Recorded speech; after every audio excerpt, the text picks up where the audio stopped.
Você já ouviu falar que uma pessoa, quando quer ganhar massa magra, é importante que ela coma uns carvão, sabe? Uns carboidratos, uma dieta hipercalórica, come brigadeiro, come chocolate. Antes, acreditava-se mesmo que pra pessoa ganhar massa magra, era importante que ela desse esses picos de insulina, né? Comesse alimentos hipercalóricos, então ricos em açúcar, brigadeiro, chocolate e tal, mandava pra dentro, porque depois ela fazia uma dieta pra secar e aí ela secava, mas ela pelo menos ganhou a massa magra antes. Mas é claro que, assim como eu falei sobre o álcool no último vídeo, se você não viu, corre lá pra ver, o açúcar também pode ser um vilão no seu ganho de massa magra, sim. Acreditavam que dar esses picos de insulina fazia com que entrasse mais carboidrato na célula e aí, dessa forma, ela ficaria com uma facilidade de hipertrofiar.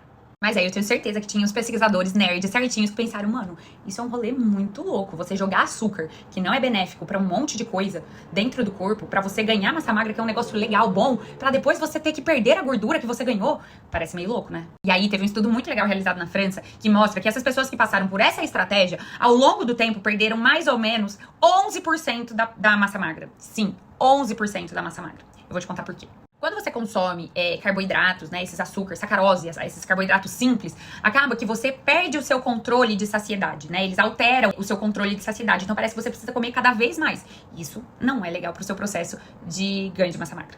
Mas não tô falando que você não pode comer carboidrato, não. Muito pelo contrário. Carboidrato é super importante no processo de ganho de massa magra e manutenção dela, sim. Quando você consome o açúcar, por exemplo, ele se transforma em energia muito rápido e ela fica aí ativa pra você conseguir treinar, conseguir fazer as suas atividades, né, de forma até mais intensa. Mas você precisa prestar atenção no tipo de carboidrato que você tá consumindo.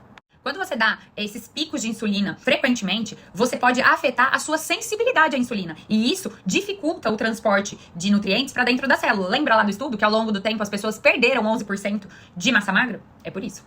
A inflamação crônica que o consumo exagerado de açúcar proporciona no seu corpo, deixa o seu corpo totalmente inflamado, ela prejudica o processo de recuperação muscular. Aquele processo que a gente fala que a gente precisa se recuperar para um outro nível, para o próximo treino a gente tá melhor do que a gente acabou o último. Então, quando a gente tá com o corpo inflamado por conta dessa quantidade exagerada de açúcar, a gente não consegue se recuperar e estar bem para o próximo treino. Outra coisa importante é que esses picos que a gente tem de energia após o consumo de açúcar, do mesmo jeito que sobe rápido, a hora que desce, vem aquela ressaca. E aí sim, aquela ressaca do doce. Parece que você não tem vida, você fica prostrada, não quer fazer nada, que vem aquela fadiga do nada. Agora, uma coisa muito importante pra finalizar. Quando a gente consome altos níveis de açúcar, o nosso corpo, ele prioriza queimar essa glicose, esse açúcar que tá aí circulando, como fonte de energia. E aí, ele deixa a gordura lá pra trás. Então, ele prioriza queimar essa glicose do que usar a sua gordura como fonte de energia. Então é isso.